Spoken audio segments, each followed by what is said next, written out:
kids. It's time to get some SML podcast all up in that. I don't really have any news that we could talk about, so I'll basically just be like, do some quick reviews and then throw to the N++ interview that I did. That should be interesting to hear. I'll have to watch the show. Yeah, you will. You'll have to watch the show that you're on. Because I hate myself, so I'll skip my part. It's okay, we hate you too. Oh, thanks. I feel so good.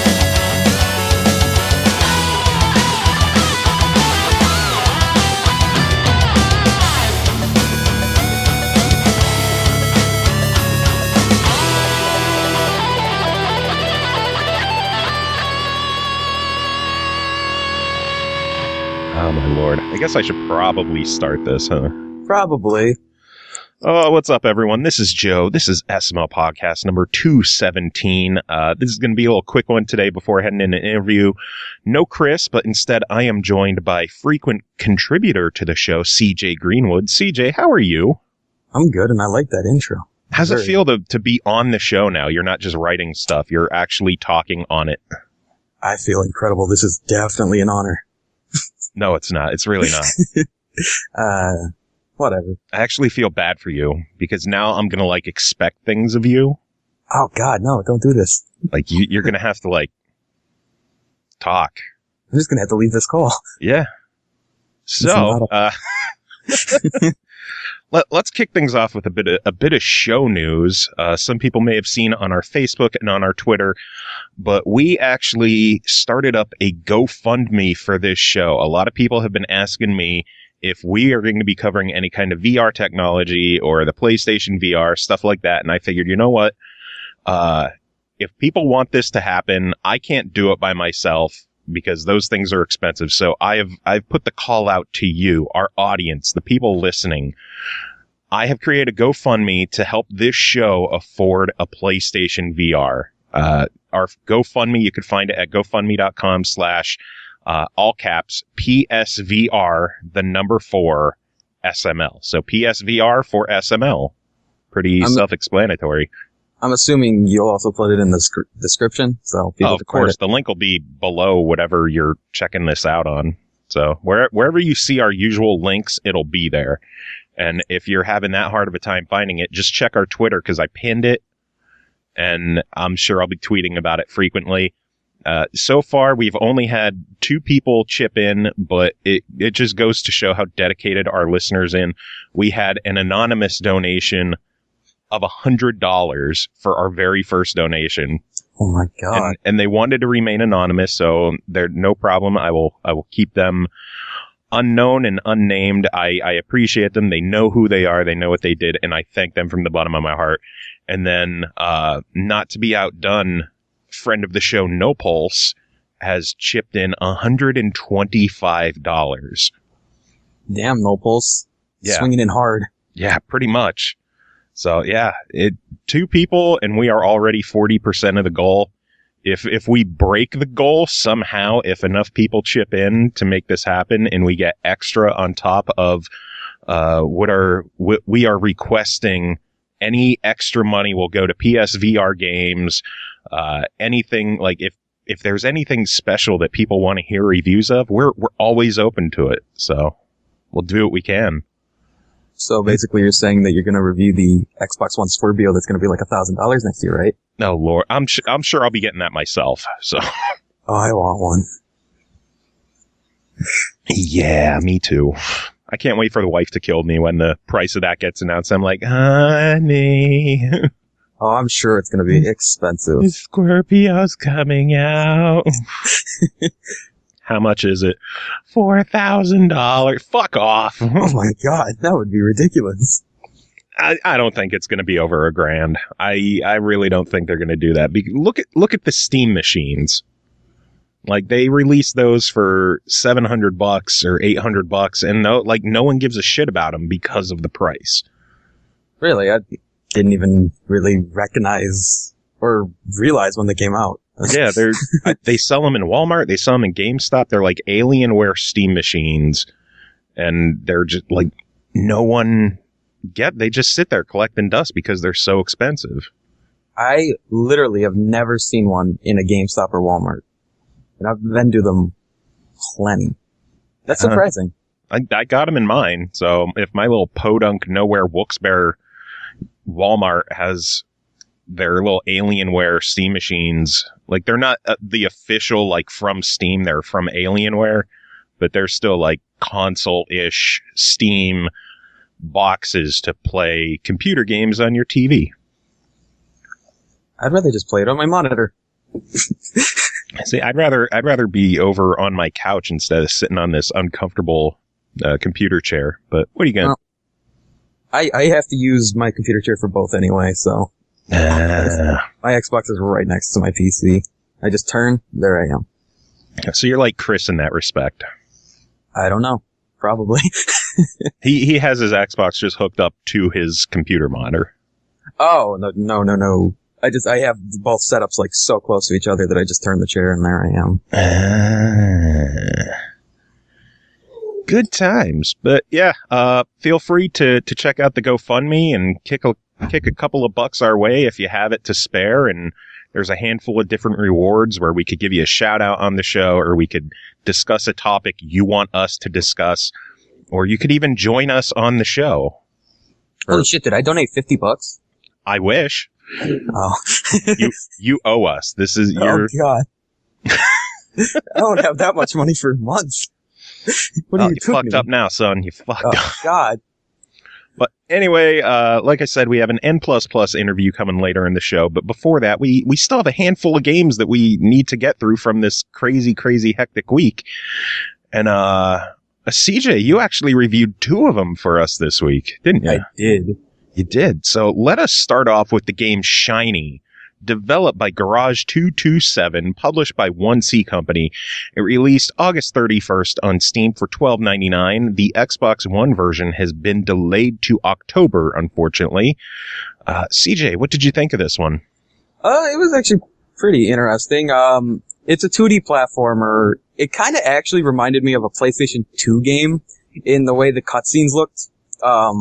Very kind of blandish, but in a good way. That actually, because I'm a little bit younger, I'm an 18-year-old. Holy my first console shit! Was a PlayStation 2. Oh, what? You didn't know that? I did not know you're that young. Oh my god. Well, I mean, I've been telling you, I live with my dad still. I mean, I'm pretty young. But yeah, that takes me back to my original console. So it's like, for me, that felt awesome to look at that and be like, oh my god, this brings back memories. And the gameplay looks a little bit better than that. It's the gameplay I would pass off as like a good game, like nice, almost PlayStation 4 style graphics. The gameplay is a little bit weird. The jumping is a little bit annoying. There's not much of a difference between holding jump and tapping, like in most platformers. Yeah. It's like a millimeter, so it really doesn't make a difference which one you do. I always just hold it, because it's like, whatever. And I'm always tense when I'm playing them, so I don't really notice a difference. I actually tested it by just jumping in the same spot, and yeah, I can confirm there's like no difference. The other challenging thing is that there is a charge bar, so you only have a limited amount of battery, and you have to get to checkpoints to refill your battery. But it can take time, and if you get hit by an obstacle like a rock, or maybe something else happens, like you fall, you take quite a bit of damage, and that can really drain your battery. And so you have to go to checkpoints to refill them, but if you die, you have to go back to the last checkpoint. And each checkpoint has a certain amount of lives that you're allowed to respawn on them. So most of the time they're 15. And if you die 15 times, rather than going back to the previous checkpoint, you instead have to restart the entire level. On each level, there are collectibles. There are batteries for your ship, although I'm not sure really the importance of the ship. There was a cutscene, but there's no dialogue in the game, so it's a little hard to follow at the beginning. But you have to repair your ship, because it did blow up. I know that much. And the goal is to get all the batteries you can to recharge your ship, as well as rescue robots that are damaged and broken, and you have to come across them, find them. They're in hidden areas, and when you rescue them, you get a half bar of special energy, which you can then use to activate overcharge if you get a full bar, making you invincible and allowing you to use your abilities for an unlimited amount. It will run out though, so planning to use it is important. Makes sense. And if you mess up and die and go back to the checkpoint, you do not get that thing back. So if you needed your overcharge to get past a certain point, you're kind of screwed. There are multiple abilities in the game. I only came across 2 of them: an electric shield that protects you from falling rocks, and a water cooler that cools you down if you get too warm. The water cooler is introduced in level 8 and makes the game way, way harder. If you come in contact with fire, you will become too hot, and then you have to press the ability button over and over again to stay cool, but that drains your battery pretty fast, and once you come in contact with fire, you never fully cool down. So, that means that you gotta keep pressing that button over and over again while trying to do your platforming. Oh, man. It's really difficult. It honestly made the game go from frustrating at times to infuriatingly difficult. Don't be mistaken, this game is not a casual platformer. In fact, when the water cooler was introduced in level 8, I never beat it. I couldn't get past level 8. I tried hours. Oh, you scrub. Oh, it's so that's like difficult. shiz levels of scrubbery. Oh, I'm so sorry. It's just so hard, though. It's really difficult. The soundtrack is quite nice. I really do enjoy the music. It's somewhat relaxing, well, as much as it can be relaxing for a hard game. However, in high-stress moments, the game music picks up and sounds amazing. I almost didn't want to finish the level because I enjoyed the music so much. I did have a small problem, which was the loading times. They would take a while, and your music would just stop, so I thought at first the game had just crashed. But after like a minute, it would resume, but it was just like, that took you out of the moment. It's like, whoa. They need a better music loop going on.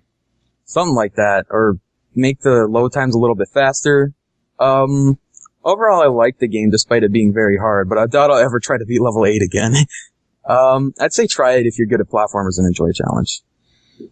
I didn't get to play the game myself. I was hoping to cover on the Xbox One, but unfortunately, because that one got delayed, couldn't really do anything there. Hopefully, when it does hit the Xbox One, we can give a second opinion on it. Looking at the videos and the screenshots and everything, I thought looked pretty good. So, yeah, it did look pretty good, and it was fun to play. It had its annoyances. So the difficulty could be a turnoff for some people, but Try it sounds pretty good. So I might have to check it out, and it's got great reviews on Steam. So I guess you just suck. I can't beat level 8. You punk scrub. So hard. Speaking of frustratingly difficult, the game Solar Shifter EX, developed by Elder Games, published by Headup Games, released August 26th for $9.99. The description on this one is: warp into action with Solar Shifter EX. Man your ship and dive into fierce combat situations in space and over beautiful and distant planet surfaces. Solar Shifter EX is a sci-fi shoot-'em-up with the unique ability to shift. And what that means is this is pretty much like a standard 2D shmup, left and right, shoot enemies that come at you. They do change it up a lot by shifting the camera angle, so it feels more involved than just a top-down shoot 'em up. Like you're occasionally shifting the perspective left or up and down and diagonal and stuff like that. So it keeps it fresh looking, although the gameplay is still basically the same. The shifting mechanic that they're mentioning is that any notice, your ship could just teleport to one of 4 different locations. You can either hold one of the buttons on the controller and use the normal analog stick to move, or you could use the right analog stick and just jump instantly up, down, left, and right. So left and right obviously shift you to the very left and very right of the stage. Up pushes you center a bit forward, and then down center below you normally. And it can definitely help get out of some hairy situations, because this is a tough game. You have a life bar, but most of the time it doesn't matter, because I think you get like 4 hits. Ouch. And then you just boom, dead. Thankfully, they are fairly generous with the checkpoints in the game, and there are unlimited lives, so as long as you have the patience to keep trying to get through areas, you can keep trying to get through those areas that are kicking your ass. Once you beat the first stage, it unlocks a sub-weapon, so you have like missiles shooting along. As you blow up enemies in the game, they'll drop credits that you could pick up and pay to increase the strength of your weapon and sub-weapon. There are giant bosses that you gotta deal with, which look really good. Basically, the game comes down to memorization for the most part, because a lot of the enemies, I think pretty much everything is on a set path, where the enemy comes out, they shoot in dedicated paths, they move in dedicated paths. So as long as you can memorize what you gotta do and where you gotta go, you're going to be okay with this game. But if you forget anything, you're probably going to die and blow up a lot, which I have done quite a bit. Sounds like you could speedrun this game. You can definitely, I wouldn't say speedrun because it is like an on-rails top-down shooter, but you can go for like a no death or a no damage kind of run. There are achievements in the game for, beat the boss without damage, beat the stage without damage. So it is very much possible to get through the game without getting hit at all. It just comes down to memorization. So old school bullet hell for sure. even though it's not as crowded a screen as like a bullet hell, it has the same play style to it, where if you can memorize the right paths, you can just destroy this game. This sounds pretty awesome. The game looks great from the screenshots. Yeah, game's pretty cool. Having a lot of fun with it. $10 I think is a pretty good price for it, so I'm gonna give it a try. Just keep in mind that the difficulty can push you, and while you do have a health bar and it seems mostly useless, there are occasionally health pickups dropped by enemies, so you might be able to get through an area without dying, but for the rest of us gamers, there are plentiful checkpoints to try and help matters a bit. Well, plentiful checkpoints are always nice. Yeah, so try it on that one. It's enjoyable, it's good stuff, and it looks great. So, good stuff. Next game to chat about is called 140, developed by Carlsen Games, published by Double Fine, released August 30th on Xbox One for $7.99. 140 is a challenging, minimalistic platformer with abstract, colorful graphics. Rhythmic awareness is required to overcome obstacles controlled by an energetic yet melancholic electronic soundtrack. This is pretty much standard 2D platformer. Move left and right. You are a circle rolling around. When you jump, you turn into a triangle. When you land, when you stop, you turn into a square. So there's no difference between the forms. It's just a cool little touch. It looks. The driving force to this game is the visuals and the soundtrack. The music in this game is ridiculously good.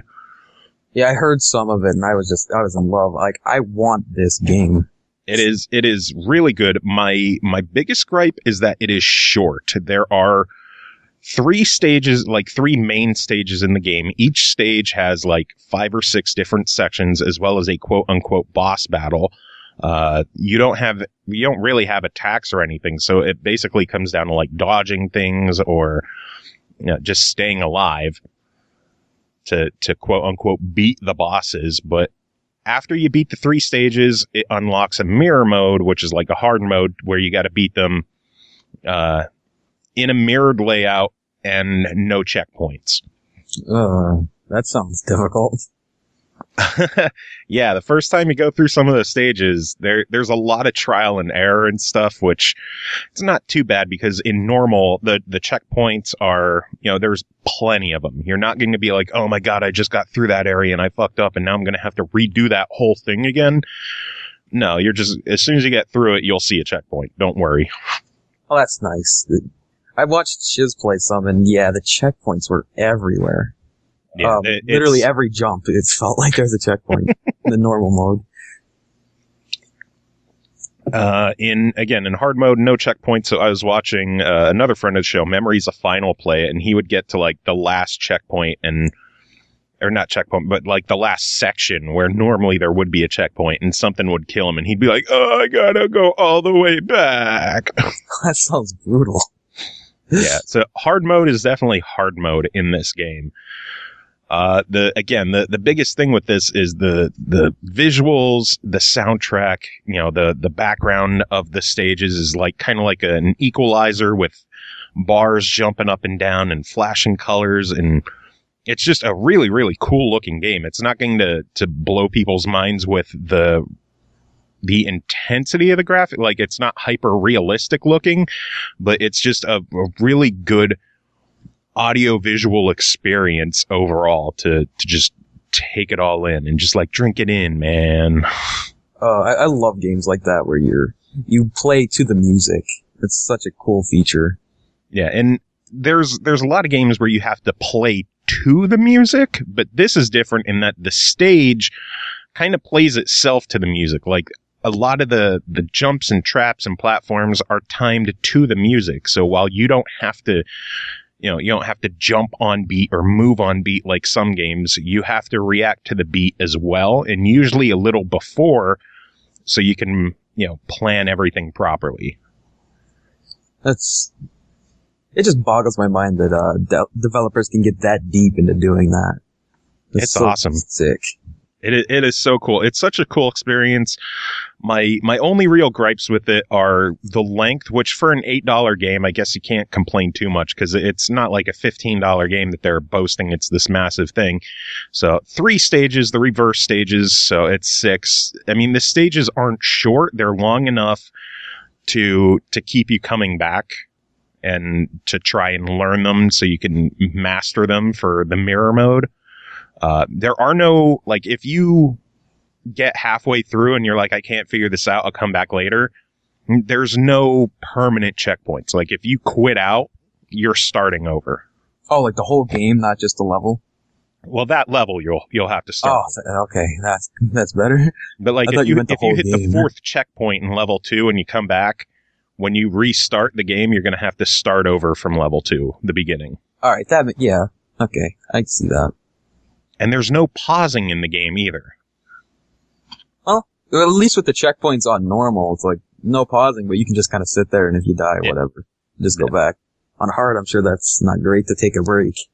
Overall, I dig it. For $8, definite try it. The difficulty in the harder stuff might scare people off, and then the third boss, a lot of it comes down to luck and reflexes, because you kind of have to quote unquote shoot at the enemy with the one thing, but they add twists to it where you'll position your gun and then it'll jump twice, like up, down, left, right. It'll jump twice and then shoot, and then it'll jump once and then shoot.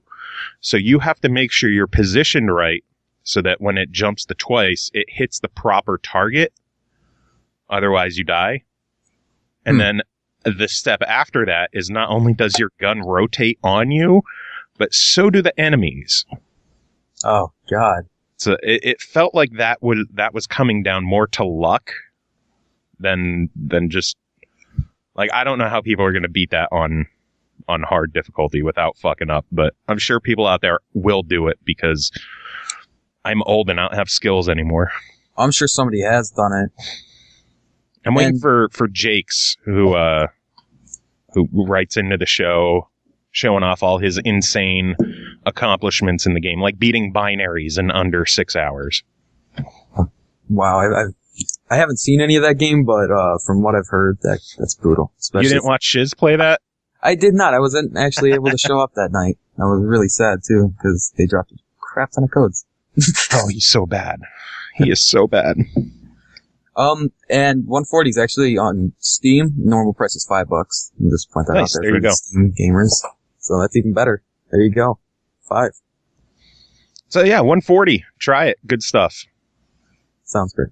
Next game, we're going to go with Nightmares from the Deep 2, The Siren's Call. All my information is being covered by my cat right now, who is deciding to attack everything possible on my desk. Oh, I know that feeling. Pork, get the fuck down. Get the fuck out of here.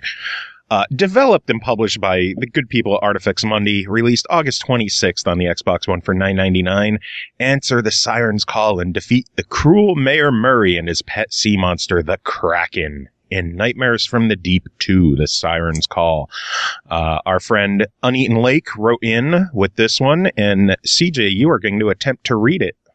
Yeah, strong emphasis on the word attempt. I'm not great at reading a lot. You'll be fine. Oh, I'm sure I can handle it. The writing's nice and big. Nightmares from the Deep 2, The Siren's Call, is a hidden object point-and-click game from Artifex Mundi. It is a sequel to Nightmares from the Deep, The Cursed Heart. The Nightmares from the Deep series is already on Game 3 on Steam, so it's nice to see Artifex Mundi is continuing to being the series on Xbox One. I'm pretty sure he means bringing. He had a typo.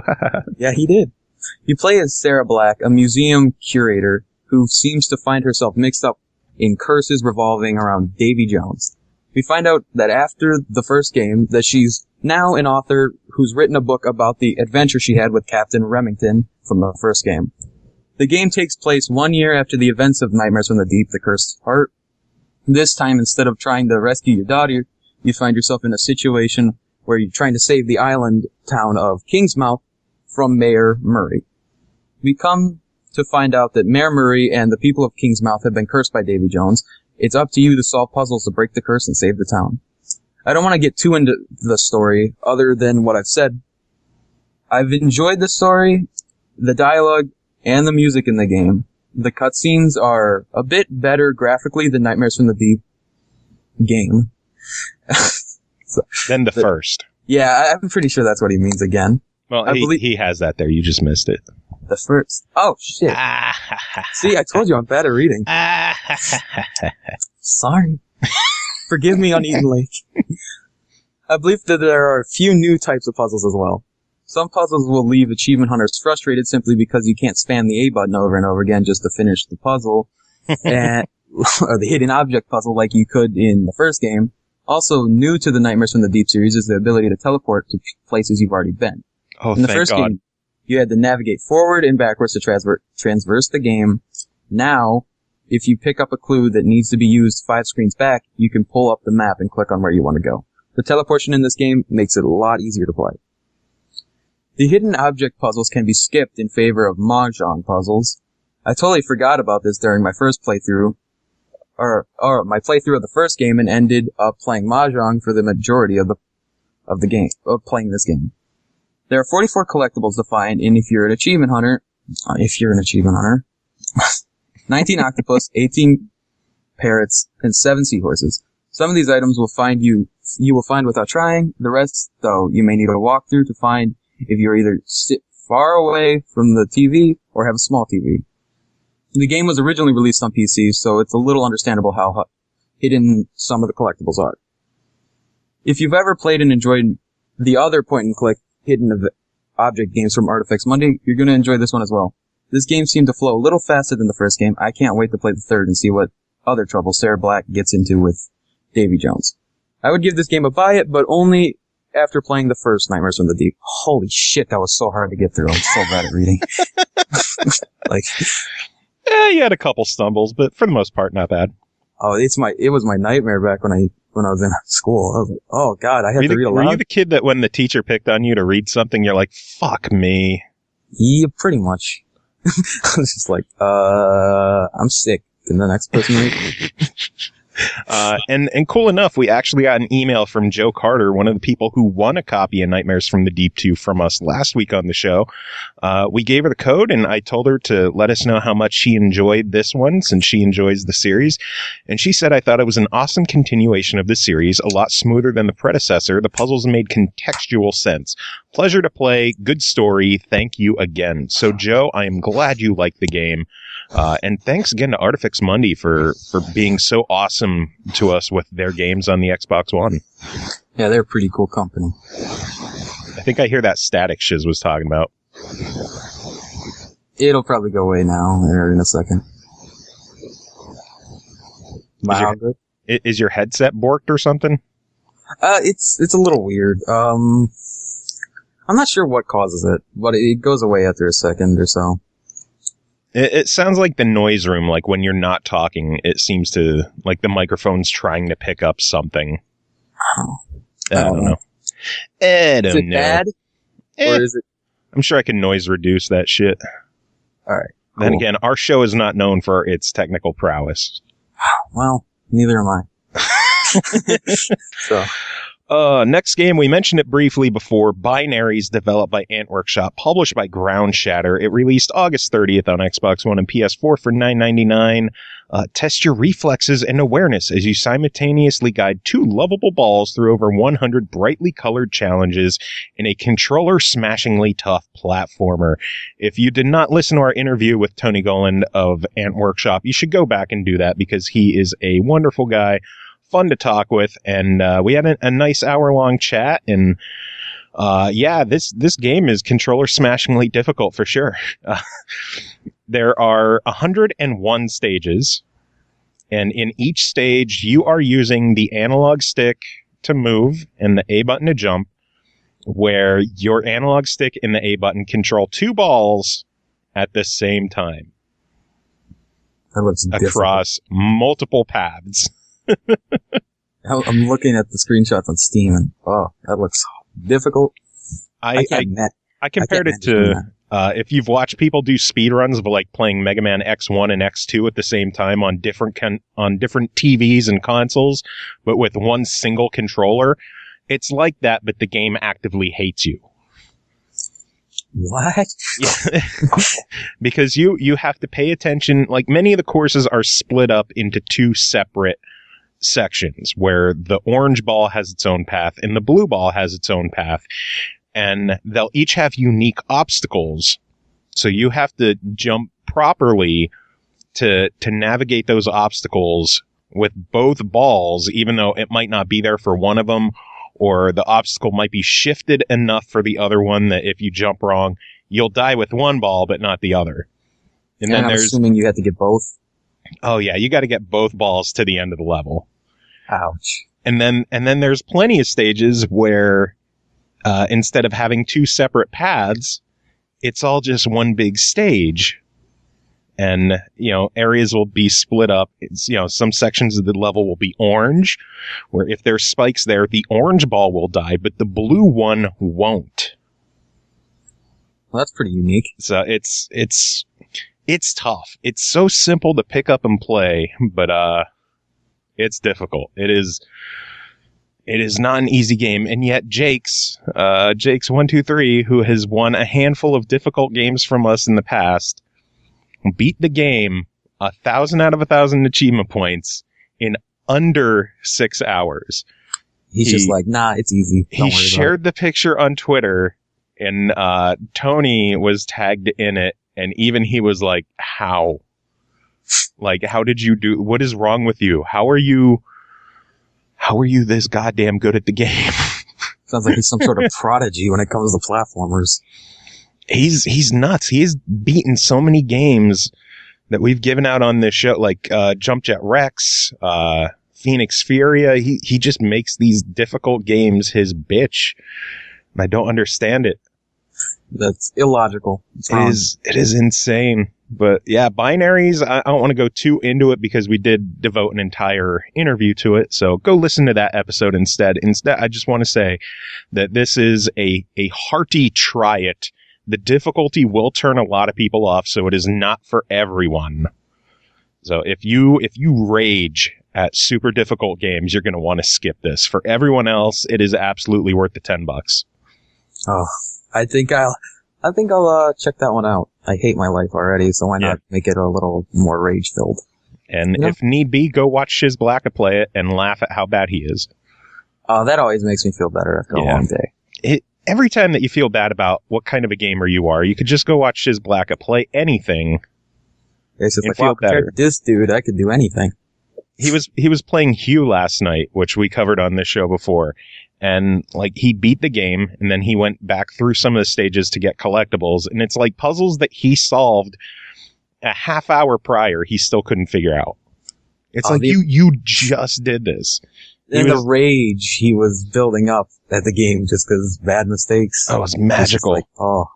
It was magical how pissed he would get. And his problem was he would overcomplicate everything. Like if there was something where you just move a box, jump on it, and then jump to the right, he would instead try to figure out how to like get the box on top of things and up and around the long way, instead of just doing the easy thing. Oh my god, I literally know what part you're talking about because I was there. So that's even funnier to me. It was amazing. And no matter what he does, he will still never trump the fact that I was the first person in the world to get 1,000 achievement points in that game. Fucking damn, I wish I could accomplish that with an achievement hunter. That's a goal. It was it was such an amazing feeling. I bet it was. First person. Now you're on that leaderboard forever as the number one. Forever. Until somebody hacks it and then says that they completed it. Can you hack the True Achievements website? I don't know. I don't know if anybody's tried. I'm at Xbox Achievements. Maybe put a wrong timestamp on it. I mean, who knows? I'm assuming it'd be harder to do on Xbox One with a stupid online all the time thing. Hey, I think it's better that way. Because now people can't, like, just hack their achievements like they did on the 360. But it sucks for people that do it legitimately, because there's some points in which either you lose connection, and then it's like, oh, my achievement was supposed to pop during that, and now it didn't. Or you're just having problems with the online servers on Xbox, and it's like, okay, now I gotta wait 4 days for this achievement. I had that problem so much in Dreamals, because it was just, like, the Xbox servers were so messed up during that time period. Oh, and that was such a hard game, too. God damn. So many tough platformers. It was hard, but I kind of cheated a little bit. Oh, did you use guides? For some of the levels, I had to. Oh, that was like Shiz using guides for the collectibles and Hue. I'm like, be a man and do it for real. I didn't have a guide when I did it, because no one else had the game when I had it. I'm so sorry, I betrayed you. You horrible cheater. Anyway, final game to talk about is called The Final Station. This is developed by Do My Best Games, published by the wonderful people at tinyBuild. Released August 30th on Steam, Xbox One, and PS4 for $14.99. Travel by train through a dying world. Look after your passengers. Keep your train operational and make sure you can always reach the next station. Make your way through swarms of infected at each station. Explore mysterious and abandoned stations looking for supplies and survivors. CJ, this was one of your games to tackle, so let's hear what you thought about this one. Well, The Final Station is a 2D pixel art platformer, and it looks amazing. The backgrounds on the train are awesome, the building designs are very neat, and the underground sections look crazy, like the hidden labs and the hideouts are just ridiculous. The devs really knew how to make the pixel art look good, and that is no small task. As we've seen with a lot of pixel art games, it's meh. Like, there's nothing to it, but this game is like, you did it right. I do enjoy the fact that you misspelled pixel. Did I? Yeah, EL. Nobody saw that. You don't need to bring it up. Ha! Calling you out. Just aiming to take me down. The gameplay is fun and oftentimes a little bit worrying. You'll ask yourself questions like, will I have enough ammo? Is there zombies in the next room? Is it worth risking my life to go in a room that may or may not have useful items? The aiming is done with the right stick on the controller or the far more accurate way with the mouse. I wanted to use the mouse, but this game doesn't allow for remapping controls. So instead of using like WASD, I'd normally use the arrow keys because I'm left-handed when it comes to PC gaming. And you can't do that, which means I had to use the controller. So, and using a controller for the aiming is a little bit more difficult because it's not as precise. And so you'll miss a shot by like a millimeter and it'll be like, I just wasted a bullet of like the 6 bullets I have. Damn it. Oh, man. Things can get stressful in the game. You are limited by how much ammo you can have. It is useful to check every room to find ammo, but sometimes it isn't worth it. Sometimes you'll come across a room that looks promising, but then there will be a lot of zombies in it, and when you clear out the zombies, you'll find that you wasted all your bullets and there's nothing great in that room. True survival horror. Yeah, it really is. It does something unique with not being able to actually see what the rooms look like until you go within them. So you'll have to open up the door or climb up a ladder to actually see what's in the room. Otherwise, it's just grayed out on your screen, and you can't tell what's in there. So that means you actually have to look actively to know where to go to avoid zombies. or to get supplies, and you run the risk of running into them. The story's pretty interesting. You are a train conductor who's put in charge of transporting important cargo and rescuing survivors at different train stops, where the zombies have taken over. While riding the train, the survivors tell you their story as well as what they believe is going on. Of course, the train rides aren't that simple. You have to manage the power consumption on the train, or it will come to a complete halt, as well as feed and give medical treatment to your survivors. The survivors can die if you don't manage their health and hunger. The only annoying thing about it is that you will need to use medkits to heal some survivors, and that can be a annoyance if you get hurt outside, because you also need the same medkits. So I would honestly just anybody that was bleeding out and needed a medkit, I'd just let them die, because you can continue. You don't have to save everybody, and so I would just let them die because I need those medkits. I got hurt way too often to just waste them on them. They do give you rewards if you transfer them, and sometimes the rewards are really useful, other times they're not great. You really just gotta figure out which survivors are worth saving if they are bleeding out. And if they're not bleeding out, all you gotta do is give them food, which is plentiful in the game, so it's not that hard to keep them alive if they're not hurt. There were even suspenseful moments due to the dark lighting and the spooky sound effects in some stations. Honestly, through all of Chapter 2, I thought I was going to get something jumping out at me. They did a really good job of changing the mood so quickly, going from a normal zombie killing feeling to tense and unsure what's going to happen. Yeah, I was like that. Some of that music and sound effects are just like, oh god, something's going to kill me. Nice. The ending of the game was a bit weird, and while I won't spoil it, I will say that it'll leave you with more questions left unanswered than answered, which can be a kind of annoying disappointment. Is this something that like sets up for a sequel? It sets up for what the devs said in the Steam forums, because somebody was asking, like, why was the ending chose like that? And they said that they're leaving it open for possible DLC. Alright. So. Makes sense. The price tag of $14.99 can be another bit of undecider, because it's like, the game's very short. It only took 4 hours for me to beat it. And I can imagine for some people, $15 for 4 hours may not be worth it.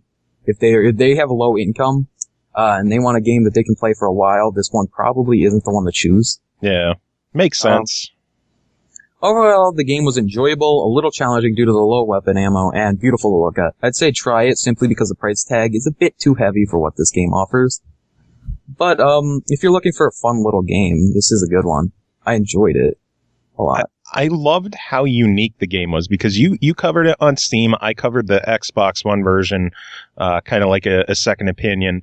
And I love the fact that, like, it just starts off as a sim game. Like, when it starts off, if you haven't paid attention to it, you think you're just some dude, running a train. And it doesn't, like, you don't see the zombies coming right away. It takes about 30 minutes to finally get to the point to where there's something actually going on. At first, it's such a weird twist, because you start off thinking, oh, it's like a train simulator game. This is pretty neat. Yeah, exploring, and it's more than just managing a train. You're like talking to people, and there's like quests and managing things, and I gotta take care of this on the train. And it's like, what the fuck is there a zombie doing here for? Some of the survivors' stories are pretty interesting. I stuck around for as long as I could, just reading what they had to say. I mean, there's no voice acting in the game, but it gives you dialogue boxes, and you read those. It's a very detailed game. Like, they handle a lot of the little tiny details really well in the game, and I think it's a really impressive game. Again, the like you said, the length can be an issue, but given how many people will drop $60 for an 8-hour game, I think $15 for 4 isn't that bad.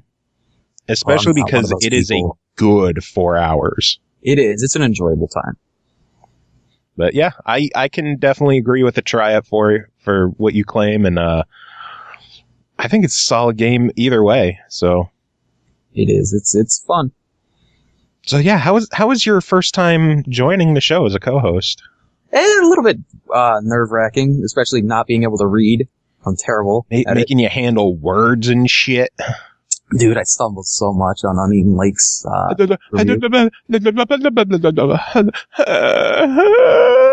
started somewhat like that, I'm supposing. I'm just gonna skip this part of the show when I watch it on YouTube. I'll just go straight to the interview. No, I wouldn't skip too much of it because we talked about the game 140, and we actually have the title theme for 140. I'm gonna play that, and then we'll jump into the N++ interview to take out the rest of the show. So good music coming ahead, but for everybody else who did enjoy everything and listen to this, give them some final words. You're the guest, so let's hear it. What have you got for your final words? Buy Joe a PS4 VR. I think those are some good words. You said it, not me.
All right, my interview at this time, I am welcoming two of the wonderful folks from Metanet Software, Reagan Burns, Mayor Shepard. How are you two doing today? Hi. Thanks. Hi, we're good. How are you?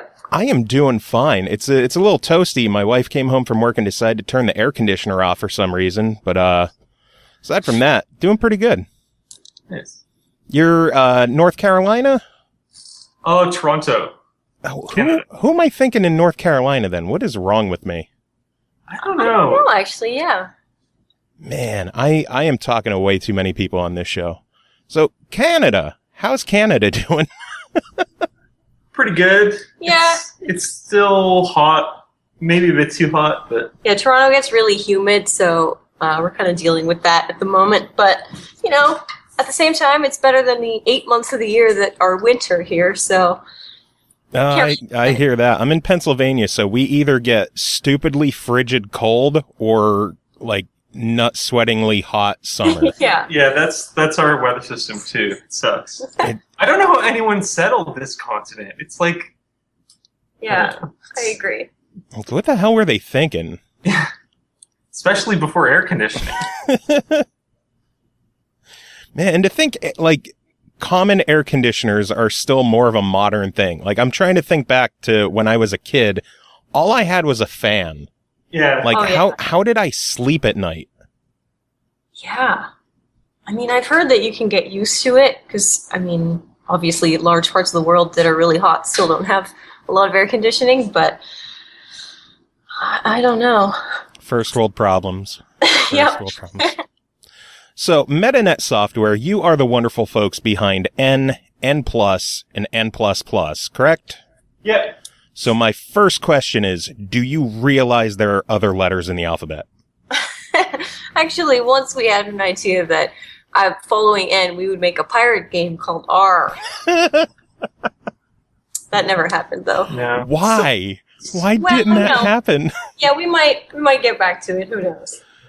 But it turns out, and this may be a surprise to some people, that single-letter games are really hard to search for. So it's not really. I mean, if that's the name of your game, you're gonna have a few problems. It's definitely continued to plague us. Yeah. Yeah, we reviewed N++ on the show a week or so ago, and when I tried tagging the game on Facebook, it was a goddamn chore to do, and I just gave up and tagged Metanet instead. Yeah. Yeah. Yeah, we've kind of switched to, like, writing it all out when we do hashtags and stuff, like NPLUS, PLUS, because, yeah, unfortunately, a lot of the internet doesn't like symbols. Yeah. Yeah. They get stripped. It's a shame. I even tried spelling it out, and, like, I had the game page pulled up, but every time I was writing the post, then I tried, at NPLUS, like, it wouldn't find it. Wow. So... I tried. I made an effort. Thank you for that. So, for those who don't know what the N series of games is, give us the sales pitch. All right. Well, they're momentum-based platformers where you get to run and jump around and basically feel like a ninja, which is why the main character is a ninja. And it's a single screen, and you're a tiny little ninja, so you kind of get to see the whole level at once and then figure out your plan through it, and then try to execute that plan. And there are a whole bunch of inadvertently homicidal robots in each level that you're trying to avoid, because this ninja is a pacifist, so you've got to use your skills to get out of the way really fast, instead of, trying to take them down or whatever. But, yeah, we just... I don't know, yeah, it's sort of like, I think it's sort of inspired by arcade games and that kind of, like, pure game design. Yeah. But just applied to sort of a weird kind of platforming. Like, it definitely gets lumped in with, like, masochore platformers and, like, hard platformers in general. But we feel like it's actually not the same as those, because those pretty much all feature, this sort of basic kind of movement, whereas in all of the N games, the movement is way more like something in Trials, where you don't have direct control over your position. You can just sort of accelerate it, and that it gives a real sense of weight and a real sort of performative element. Like, it really feels a lot more like parkour than most platformers. And I don't know, I think that's like the main unique thing about it. Also, we have like I think we're pretty good at level design. That's something. So we've been making levels for more than a decade. So I think I'm pretty proud of like what we managed to do with N++. I think that is something that hopefully people will appreciate. Yeah, and the thing about it is that we've tried to do a lot of variety in the level design, and also because the game is performative and it's sort of, you have opportunities to improv sort of while you're playing, and we also, in the level design, have created a whole range of different goals. So there are a lot of options for players. You can play for speedrunning or just for fun, or you can try to get high scores, or you can set yourself little challenges and then do them. So we're kind of trying to support a whole bunch of different players so that there's something that people can kind of really get into no matter how they want to play. I'm realizing this is turning into less of an elevator pitch and more of a... it's not really maybe the elevator's out and we're taking the stairs. Yeah, definitely. And Hey, that's fine. Yeah. Leisurely walk is always fun. Okay. So you mentioned that you feel like the game gets lumped in with like those hardcore hard platformers. Are you claiming that your game is not hard? Because I am going to call you a liar. No, absolutely not. It's definitely hard. It's definitely hard. Well, the thing is, it definitely gets hard. Yeah, it starts easier. Yeah, certainly this is something that in N and N+, I think it would be more fair to say that they're just hard, especially the original N. It was much more of a, like, throw people in at the deep end. Yes, see what happens. But this time we actually tried to do a much better job of, like, onboarding the player and kind of getting them up to speed. Because it is, like, it seems very simple, but there are all kinds of nuances to the movement mechanics. And it can take a long time to kind of learn all of the subtleties of movement. So it's definitely hard. I mean, and actually it's probably the hardest game ever if you're trying to 100% it. Because we've added stuff that is, like, you have to have been playing for 10 years to have a chance of attempting. Actually, we just saw, there was a stream last night of someone who has been playing for 10 years that's way better than us even. And doing some of, like, we embedded all these, like, I don't want to spoil it too much, but once you've played the game and you've collected a lot of gold and stuff, it starts unlocking these even crazier challenges for you. It's really, so it definitely extends, I think, far beyond what pretty much any other game has offered in terms of difficulty, but that's all hidden way past the end of the game. It's kind of like, I'm sorry if all our questions are our answers are super rambly, but just about the hard thing, I think one thing that really sets this series apart, especially N++, compared to other games that are, hard platformers, is that the way that, like, our philosophy is, like, not to be punishing. Because in a lot of hard platformers, the level is hard, and you just have to deal with it. There's this one route that you have to take, and you just have to kind of learn it.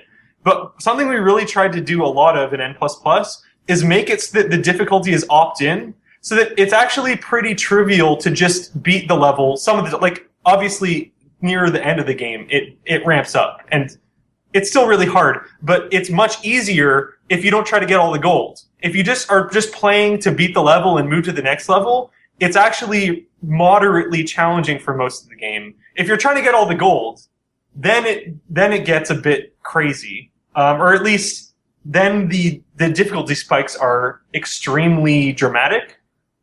And I don't know, I think that that's something pretty unique that we've created a sort of opt-in difficulty where you're not selecting it from a menu. You can just kind of try to do an all gold run. And then if you miss a piece or it ends up feeling a bit too hard, you can just be like, oh, screw it, I'm just going to the next level kind of thing. Which I think is just, like, we made it that way because that's what we like. That we don't really enjoy those platformers where it's like someone, like, smacking you with a stick and saying, like, press this, now press this, now press this. Like, to us, really, games are about play. They're about sort of expressing yourself and just enjoying. Experimenting. Yeah. And trying stuff and seeing what's fun about it. So we definitely try to keep things loose and make sure that there's lots of different solutions to each level, some of which are harder and maybe get you a better score, but they're always going to be easier approaches. That are still satisfying. Yeah. Is getting hit with a stick paid DLC, or is that, are you guys still working on the technology for that? Yeah, we haven't finished working on the peripheral. Yeah. That would be amazing that you just pay like it's DLC that's like $99.99. You click on it and like 2 hours later, someone knocks on the door, just punches you in the face and leaves. Actually, I mean, it's not exactly the same, but we heard from was it a psychiatrist or a psychologist? It was some doctor who was worked at a clinic that dealt with people that had like anxiety and anger issues, and he would actually have them play N, and he had this special apparatus that was like hooked up to monitors that monitored your heart rate and skin connectivity and stuff, so it could tell when you were getting stressed, and it would shut the game off. So it was training. It was helping people train themselves to remain calm in the face of things that would otherwise make them angry or anxious. So we thought that was really cool, and it's sort of the same. I mean, it's like the opposite. I guess if it shocked you when you got angry, then that would be. Oh my god, that'd be amazing. Maybe. Did you guys get any of the numbers from that guy who did that? Like what the quickest was that the game shut off for someone? Not really. He 14 said seconds. Fuck this. I would imagine it was pretty. It's just more. I found it really interesting that he said it was actually effective in terms of getting people to, like, over time they could tolerate more and more without becoming agitated. That's amazing. I mean, that's sort of. Anyone who's played the game and got good at it has had that experience, because really the only way to succeed on the harder levels is to retain some kind of zen-like calmness. Focus. So it's just cool that there was actually a therapeutic use and it wasn't just, entertainment or whatever. Yeah. And the good thing with this game is that if you're having trouble on an episode, there are so many friggin' stages in this game that you can just go to like 40 other ones.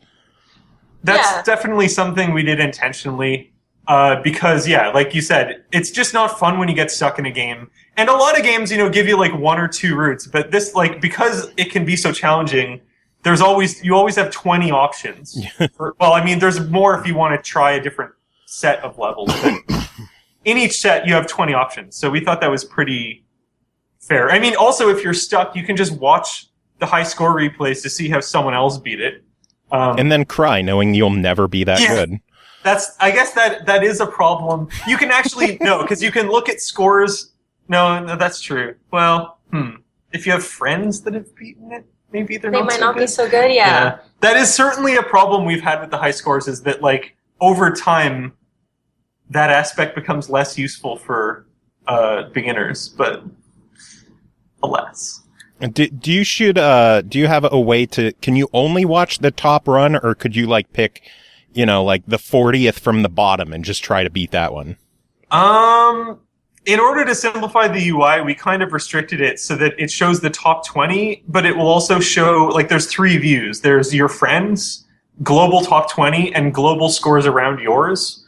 So if you've already beaten it, you can see people that are near your skill level, but unfortunately, there's no way to just, scroll to, 200 and take a look. You should just, add the bottom 5. So that if people are really struggling with it, they could just watch someone who took the longest time and still made it through. That is an amazing idea. I kind of, the problem is it kind of goes against, we're trying really hard to not be kind of mean or bullying, to try to be playful and, be challenge you, but not to kind of be a dick about it. I do think that adding a here's the global worst 10 scores probably crosses that dick threshold. It would work so well. If the game just was coming from a different place, I could see it working in a lot of, it's a hilarious idea. I like that. That's a really funny. And just block out the name so you don't see who it is. God, that's an even better idea. Actually, that makes it sort of less dickish. But I don't it's really. It's dickish, but not that dickish. Yeah. Just a hint. But I really don't want to, the UI was already sort of a nightmare. I don't know if we can cram another tab in there.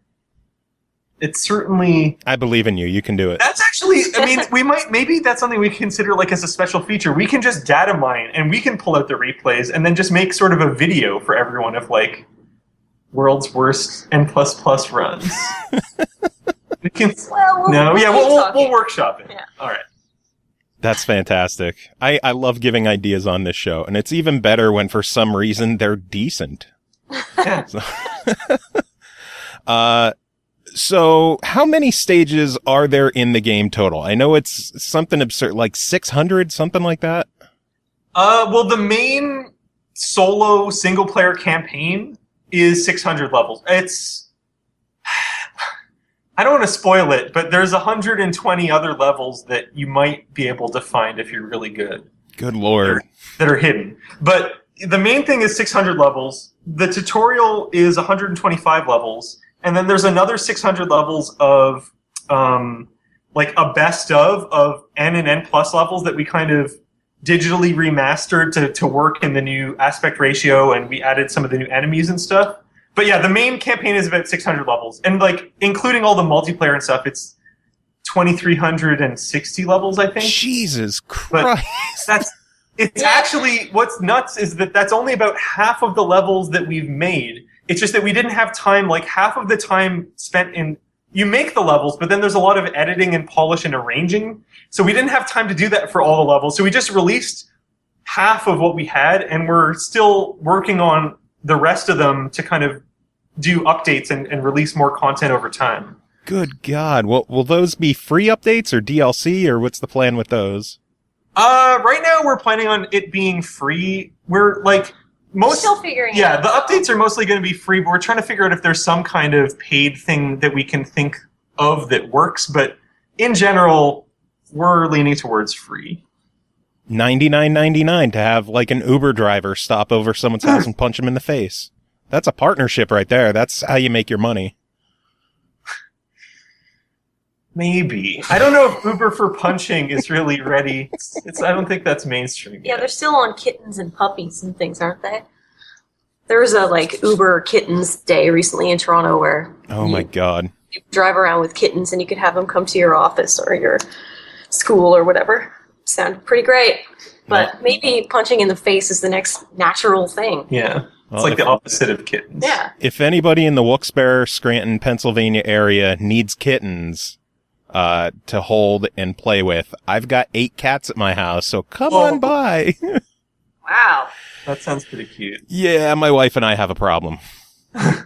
We have friends that like they adopt rescue cats, so I think they've had 10 or 12 at a time.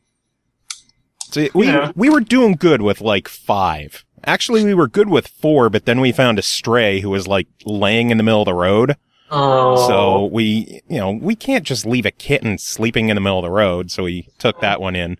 And then we were good with 5. We're good with 5. That's all we're doing. And then like 2 months ago, my mom, who lives along a river, like she just had a stray show up with like a fish hook in its mouth. Oh my God. So they took her to the vet and they got her adopted. And then like 2 or 3 days later, here's a bunch of kittens. Oh. The vet never told anyone that, this cat just recently gave birth. You might want to be on the lookout. Wow. Like no kind of head up or anything. So they found homes for a couple of them. My wife and I were going to take one of them. And then it turned into we're going to take one and then foster a second one for one of my wife's coworkers who changed her mind. So, okay, we have 2. And then my mom was like, well, I have to deal with the dog and I'm going on vacation. So could you just watch this one for like, get it litter trained and, like 2 or 3 weeks and then I'll take this one. She changed her mind. Wow. So 3 new kittens in our household bring us up to 8 cats. And my legacy as a crazy cat lady has been cemented. It's a good problem to have. Yeah. They're adorable. They're adorable, except for all the scratch marks on my arms. Yeah. It's like, do you have depression issues? No, I just have kittens. So N, the original N was a browser game, right? Actually, Sort of, it was no. made in Flash, but it wouldn't run very well in the browser, so we released... The physics were really pushing the limits. Yeah, like, we barely got 40 frames per second out of it in standalone mode, and in browser it just was garbage. Oh, so wow. we released it standalone, however, people then hacked it and extracted the game part, and that is how a lot, like, it's spread on, like, addicting games and whatever all those websites are. So a lot of people have played the Flash, like, the browser version. It didn't run very well. No, though. it's kind of embarrassing. Like, it just really, it wasn't solid feeling. But we actually released a new free version that we rewrote from scratch in, like, 2010. Specifically so that there's a version that runs in your browser that doesn't suck. So. Nice. Then with N+, you went with the Xbox 360, and then there were also PSP and 3DS, or not 3DS, but just DS versions, right? Yep. And then with N++, you went with PS4. Yeah. Are you trying to make people buy every bit of hardware possible? We were more thinking of it like, how can we bring this game to different audiences? Because there isn't a lot of crossover between platforms generally, so we wanted to reach them somehow. And it hasn't really, I mean, it's worked in a sense that there are players on each of those platforms, but there's also been a lot of, you know, like when N Plus came out, people were wondering why it didn't come out for PS3 or for PC or whatever, but the answer was really just that we didn't, you know, we're a teeny little team that doesn't have unlimited resources. We would have loved to, but it just wasn't possible. So we've kind of had to do it in a more scattered approach and over years reach every platform. But anyway, with N++, we'd love to be able to port it to as many platforms as we can, but it's still a matter of resources. So yeah, well, that started on PS4, and now it's on Steam as well. Are there any active plans to bring it to Xbox One? But I'll admit, I am one of the very, very sad Xbox owners who just really, really wishes N++ was on my system. Well, I mean, we would definitely love to bring it to Xbox One. It's a goal, but we just need to hopefully sell it. Not lose money. Yeah. Right now we haven't yet broken even because development went 2 times over budget in terms of money as well as time. We're still kind of digging ourselves out of the hole, but we really do want to bring it to Xbox because certainly there are tons of fans from N+ on the 360 that we know are kind of unhappy that there's no N++ on Xbox. So it's definitely a goal. Like it would definitely make us happy to make them happy. So we're going to try. And it would make me happy for you guys to be happy about making us happy. Well, thank you. Everyone wins. I know the N+ is playable on the Xbox One through the backward compatibility program.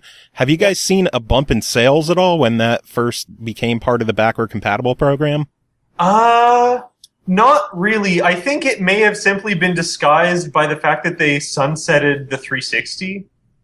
So they both kind of cancel each other. Yeah, because like our sales reports don't, as far as I can tell, don't specify where someone bought it. On 360 or on Xbox One. So we haven't, I mean, it's just the same sort of slowly decreasing tail that we've always seen since it launched in 2008. Haven't really seen any bumps one way or another. So I'm guessing like what happened is that the new Xbox One people kind of replaced whatever we lost when people stopped buying 360s. Yeah. I just wasn't sure if there was any kind of bump because I know like Black Ops and Red Dead, when those became backward compatible, they had spikes in their sales. I wasn't sure. I know N+ was that part of the original like 100-some games? Yep. So I'm wondering if that was a reason it didn't have any kind of big spike or bump because it was just lost in the crowd. Yeah, it's possible. Definitely possible. But at least it's out there for the people who have Xbox Ones and can't play N++, they could play N+, which is, you know, it's a plus short, but it's still good. Yeah, it's still good. It's good, but N++ is so much better. It is just ridiculously good. Thank you. It's really like, it's honestly just, I think if you took any game developer who cares about what they're doing and had them make a game, and then sit on it for 8 years, they'll know after, like, they'll have learned and grown so much in that time, and also just have a better perspective that they can see exactly what they did wrong. And so it just kind of bugged us because we knew there was a better version of the game possible. You know, like, it's like we always had this idea of what we were trying to make, and it's just that each time we made a version, it was the best thing we could make at that time, but it maybe fell short of this ideal we were striving towards.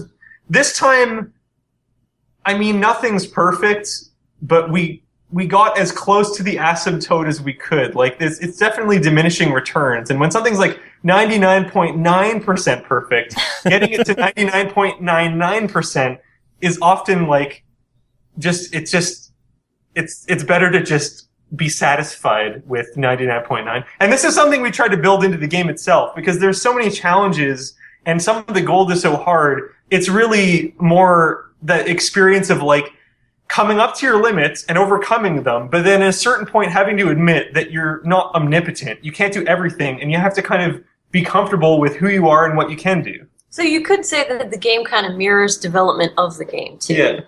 It's an art game is what we're saying. Yeah. So you said that you're sitting at like 99.9% perfect. What is that last 0.1%? What else could you have done?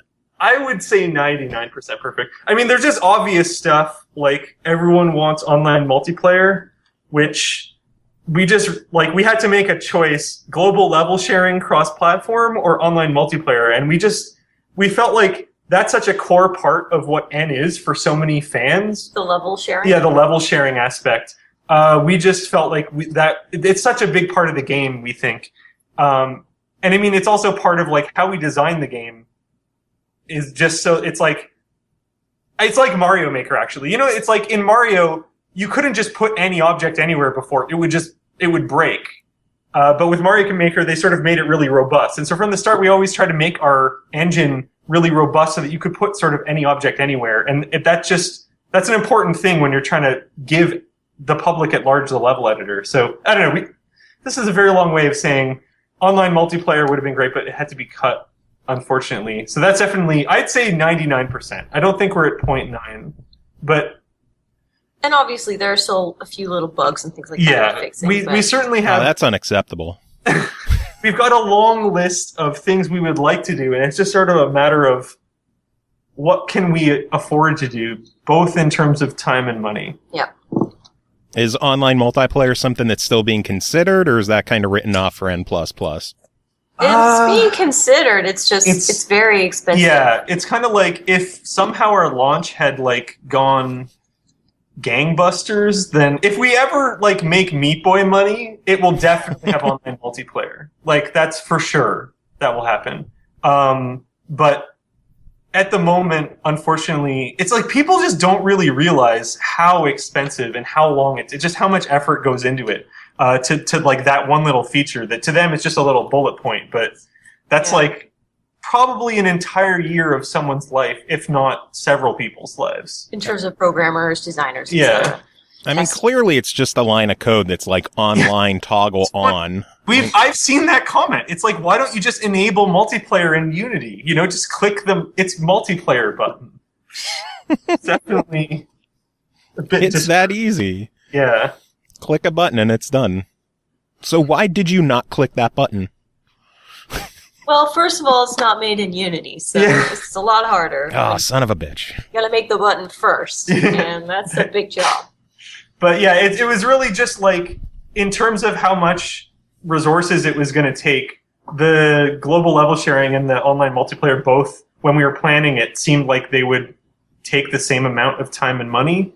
And we just made a judgment call that the value of what we were creating would be maximized for the greatest number of people with the level sharing rather than the online. Because our experience with online is, especially for a Twitch game, it just does not work. Like, everyone has like, oh, what about Street Fighter? What about like this 3D game?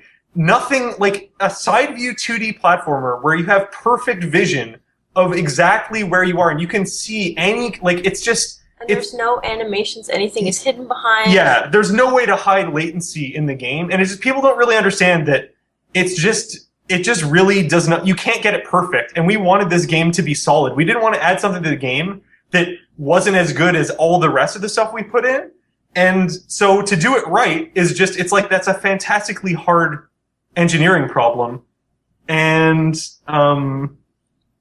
where was I going with this? What was the original question? God. I don't remember. We just talk on the show. Yeah. But, like, yeah, anyways, it's...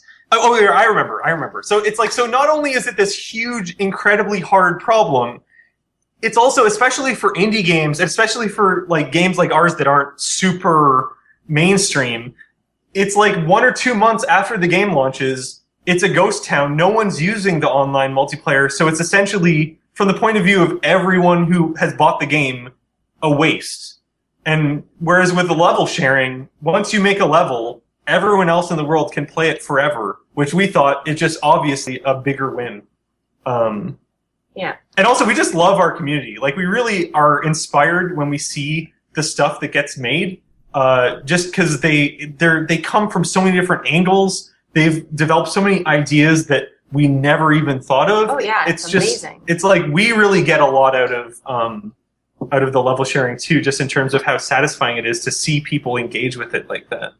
I have seen a ridiculous number of crazy stages on there. When I first went to the browsing the levels, the newest levels and the top levels, 2 caught my eye. One was a gigantic maze of, it looked like, the thumbnail of it just looked like a white square. It was just tight corridors, gigantic maze, hitting switches, backtracking. It was insane. I think I spent like 3 or 4 minutes running through it and I still ran out of time. Wow. And then I saw one that just said fuck. Yeah. That'll get taken down eventually. Well, it might not, actually. We don't really police. Yeah, if enough people flag it, we'll take it down. Yeah, but we get rid of some stuff, but generally... That's on the borderline of, is it truly offensive? Yeah. Is there a flagging option in there? Because I didn't see one when I was going through the newest releases. I didn't see an option to flag anything. I don't know if I just overlooked it. Yeah, if you pull up the social panel, it's like, there's the color chooser on the left side. Yeah. There's a social panel on the right side, and it lets you, like, follow a level creator, and one of the options is flag the level, like report it. All right. Yeah, I guess I just completely overlooked that the first time around, so... There's the UI is definitely intimidating because there's just so many options. We tried to do a good job of presenting it in a way that is the least intimidating we could, but at the end of the day, we wanted to provide, 20 or whatever features, and so you have to put 20 features in front of someone and hope that people. I mean, I'm sure you would have come across it eventually. But yeah, it's definitely difficult because presenting that much information clearly and so that it's easy to see and understand is really, I mean, it's a challenge for any game, but especially one where the focus is minimalism and we're trying to keep the aesthetic really clean. You end up having to cut features instead of, solving complex UI problems. So what are some of the craziest levels you've seen in the game that people have made that have just completely surprised you or floored you or threw in mechanics you didn't even think of? 2 spring to mind. One is just this little level that shows off a little glitch. Every time we release one of these things, we think we've fixed all of the little weird, quirky physics glitches, but people immediately find them and then start using them. And actually, there are a bunch of things in N++ that started out as bugs, but then the community in N liked them so much, like just certain kinds of weird jumps, that we actually kind of did a better job of making them part of the game and not bugs. But the new wave of bugs has happened, and so the one that I'm thinking of is, those like bouncy blocks? Yeah. They're called bounce blocks. They're called bounce blocks. Yeah, we're good at naming things. Good name. And, yeah. You can actually, if you get the angle and the timing right, you can jump up into one so that you hit the bottom corner of it and then jump off to launch off of it. And so someone made a level where you essentially had to do that. It's like just a diagonal line of them, and you have to climb your way up to the exit using nothing but these almost impossible. You have to have frame perfect timing, just like several of these jumps in a row. And yeah, that was pretty mind blowing when we saw it. Good Lord. And then the classic thing is the DDA level that don't do anything. These are my favorites too. Yeah, like that. I don't know, like some of them got shared on social media or whatever. It's kind of like, if you haven't seen them, it's just you don't press anything, you hit start, and then the ninja gets bounced around by a variety of hazards and stuff, and automatically dodges swarms of enemies in this really amazing way. The best one I've seen, which is just incredible, is it's a rocket follows you through the entire level. Oh, it's so good. For like 2 or 3 minutes. Wow. It's on your tail. You're doing all kinds of stuff. You're going through all these really twisty corridors and staying alive. Then in a tour de force, there's a part where you're chasing it, because if you get directly behind a rocket, it will travel straight because it doesn't know whether to turn left or right. Because it's like it's little AI. yeah, it can't make up its mind, so it just goes straight. And so they got it to do that. So the ninja chases it for a while. Then the ninja actually dances in circles around the rocket, just using the jump pads, which are things that kind of just shove the ninja. It's really nutty. We knew about DDAs for like a decade, but we had never imagined that you could actually do that. And it's really, really cool. I think it's somewhere in the featured tab if you want to find it. But the other thing about them, aside from the fact that people have made levels that are so complex and that are, so many interesting things happen within, is that you have to make them like a moment at a time and then test it and then add a little thing and then test it. Like the complicated process of actually making the level must be insane. I don't even know how long that takes or how you even get started. It's crazy. It's amazing. Yeah, that actually is almost more amazing. Just knowing how long it takes to make a level for us. Like a simple level. A normal level. Yeah, these things just must take hours and hours and hours, which is amazing. It's exceptional. I can't imagine the time investment it would take to make a DDA level. Yeah. Like, they're fun as hell to watch, but, the 2 minutes it takes to watch one, that had to take them months to plan. Yeah. It's just ridiculous how intense some of those are. And I have not seen the one you're talking about, and I'm going to have to look it up after this interview, because that sounds insane. So good. It's awesome. Do you know the name of it, or is it just in the featured? It's definitely in the featured, and it definitely has DDA in the title of it, but beyond, there's like 2 or 3 DDAs in the featured section, so just watch them all, right? Yeah. Yeah. Fuck it, you got time. Watch them all. What are some of the most offensive levels you've seen in the game? I'm going to imagine you've seen plenty of dicks made in the game, right?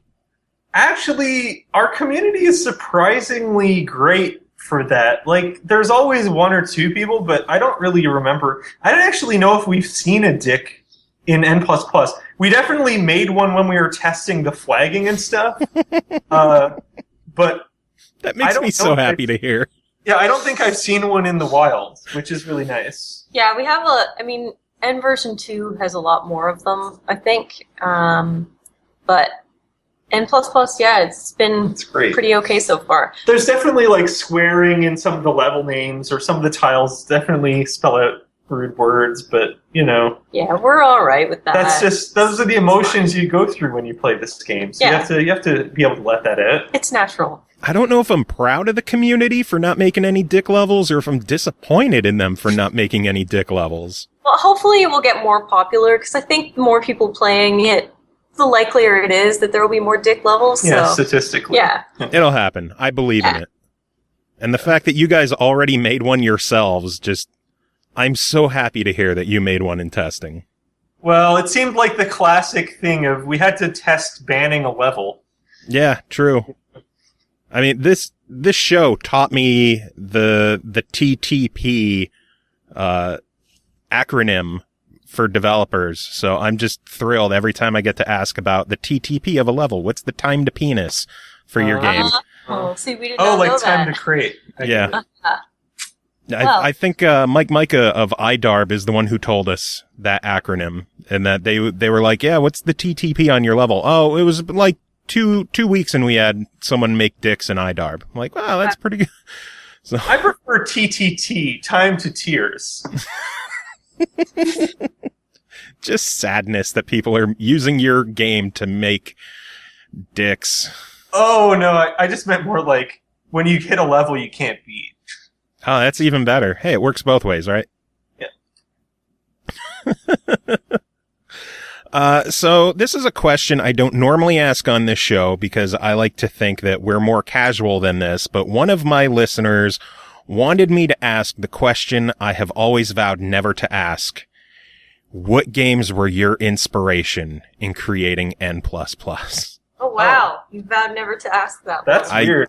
I have always told people when I do interviews, like, we're more of a casual, laid-back show. We're not going to get into the, what is your inspiration for why you do what you do? But someone wants to know, what was your inspiration? This All right. is easy to answer, but it's going to be hard to answer without getting kind of nerdy, because all of the games are like obscure freeware from the early 2000s. So Bring it settle on. in. Yeah. Bring But it on. We actually made a point of, in the credits page of the original N, linking to all the games that we took something from, because we were really inspired by the freeware that we were playing. And like, that's really why we made N, because we were like, these people are all just one or two people, and they're making these awesome games that we like more than console games. So like, why shouldn't we try it? But anyways, so Soul Dot is a freeware game made by a guy who's still making really cool games. His company is called Transhuman Design right now. Mitchell Marcinkowski. Anyways, he made this game called Soul Dot, I think in 1999, and it's like a side view Counter-Strike or sort of side view Call of Duty. It's like a shooter, team-based, capture the flag with kind of realistic gun physics, but it's all 2D, and you have jet boots. And that game had a kind of tribesy kind of skiing mechanic. Like, your player had some inertia and momentum. And so that was the idea we took from that game, is like, oh, cool. Like, when your player has inertia, that can create sort of interesting situations that you don't get in a more straightforward kind of side view movement system.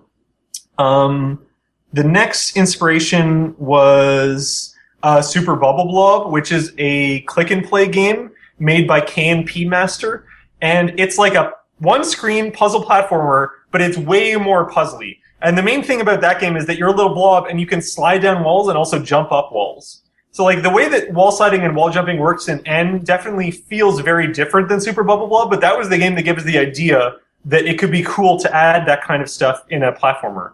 Also, just because we've always hated ladders in platformers, they're just so awkward, and it's like, it's not very elegant. They're such a kludge, and the wall jumping and wall sliding really helped. Like, a lot of games have wall jumping, but they don't let you jump up the same wall, and it's so irritating. When we added the wall jumping that was inspired by Super Bubble Blob, where you can just jump up one wall, it was just like, this is what everyone should be using instead of ladders. It's just obviously a more natural solution to that sort of problem in platformers. Anyways, Yeah.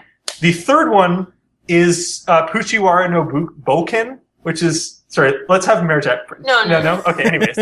My Japanese pronunciation is horrible. I'm sorry. It's a Japanese freeware game from early 2000s where you're a tiny little stick figure in a very big, like, zoomed out world. And so that was really just the framing of the game. The way that the zoomed out view made it feel, it just gave this awesome sense of space and also way more room to work with in terms of level design possibilities. Like, single screen Mario wouldn't work because of how big Mario is. You just don't have a lot of stuff to work with. But this zoomed out thing really inspired us. And like Lode Runner for like the black and white Lode Runner is like that too. Yes, definitely. Like, a lot of old games were inspirations. I guess we should mention them too. But the last one, Zone Runner, I think it's another.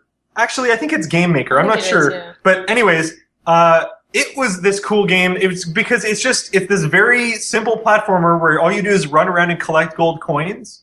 And our inspiration from there was really just, hey, you don't need anything else. Like, if the game is fun, running around and collecting coins and just living to the end of the level is completely sufficient in terms of engaging people. And also, one of the enemies in that game was a big spiky bomb that I think we probably were inspired when we made our little spiky mines. Because there's like that idea of, it's a weird, it's not an anachronism, but it doesn't really fit because the visual style of it is like a naval mine, It's like, anyways, if you don't think about it too much, it definitely works because you understand what it is. But yeah, like Mara was saying, Pac-Man, Mario, Tetris, Lode Runner. I mean, maybe not directly Tetris, but it's the idea behind it, or the way it's so simple and beautiful. Yeah. And yeah, Kirby, like all the classic 2D games were really inspiring too. And then there was a dose of parkour and Eon Flux. Yeah, that was kind of like... Oh, Eon Flux was so good. I think certainly, like, one thing that I think Aeon Flux may have inspired the "you don't have any lives" thing. Is definitely we were talking about it, and I remember we read an article about how why do games have lives? That it's based on arcade game design. It has no place, and we were like, yeah, that's right. But I think it was also a bit of the Aeon Flux because it's just like I really loved that aspect of it that. She died in some of the episodes, and that's so cool and interesting to me, just because it eliminates the assumption that your hero is gonna survive, which is, I don't know. I just found that to be like fantastically cool that Peter Chung did that. Yeah. And so, I mean, just, yeah, like the parkour and the acrobaticness in Aeon Flux. Like, we were actually... We've tried to make games that are much more like Aeon Flux in terms of the sort of acrobatics you can do, like grappling hook stuff. Mm-hmm. But and also parkour was just like really cool. I think we just found out about it. It was like that's like an early 2000s thing. So it was the zeitgeist. Yeah, however you pronounce that. I think he said it right. That's a big word. I don't think we've ever used zeitgeist on this show before. So you're breaking ground on this show. All right. It's only 2 syllables. Hey, that's a tough one to spell, though. Yeah, that's true. There's a lot of EIs going on in that. Yeah, it's I before E problems. Yeah, we don't have time for that on this show. Like we just stick to things like cursing. It's just easier for us. Well, it's the language everyone speaks, so unlike German. Speaking of cursing, I'm guessing that you've demoed this game at trade shows multiple times.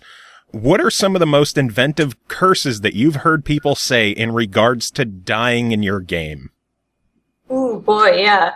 There's certainly been a lot over the years. I don't know. I don't remember any specific words, but I remember one player who, like, really was projecting where they were yelling at the ninja as if it was an entity detached from the player and was just constantly berating it for like what it was doing wrong. Like, why would you jump like that? What were you thinking? Like, can't you see the enemy comes?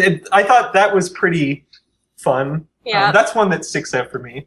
I like it when people are determined not to actually swear, so they say whatever word comes to mind that starts with whatever letter they were trying to not swear. So, for example, if they wanted to say shit, then they would exclaim, like, I don't even know. Sugar? Superheroes! Okay. Sugar puffs. And Shark sandwich is pretty good. Yeah. Shark sandwich. There was one on, like, I think at PAX when we were there that someone shouted something really funny, like, oh, I think they said horse lampshade, and I was like, that is amazing. What a good combination of words. What the fuck is horse lampshade? Yeah, it was beautiful. That's amazing. Yeah. I gotta name this episode Horse Lampshade. I'm gonna write that down. That is ridiculous. Oh my lord.